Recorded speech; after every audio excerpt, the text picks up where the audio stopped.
Want to know how to master constructors in Java under 1 minute? So in this video, I'm just going to show you how constructions work and how you can master them in just under a minute, so you can just simply easily move on to others. So let's get started. So the first, we just know the type of constructors. So first up, we have the default constructor on the constructor types. This constructor runs automatically when you create an object. No parameters, just set of values. So on the first, we can see on the constructor types, we also have a default constructor that is being called.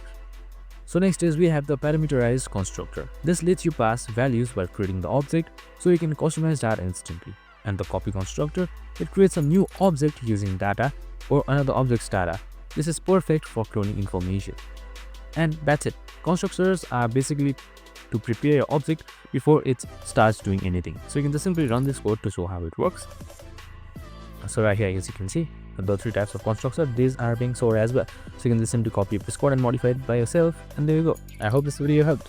If it did, make sure to like, subscribe, and tune in with us for more of these videos. See you in the next one.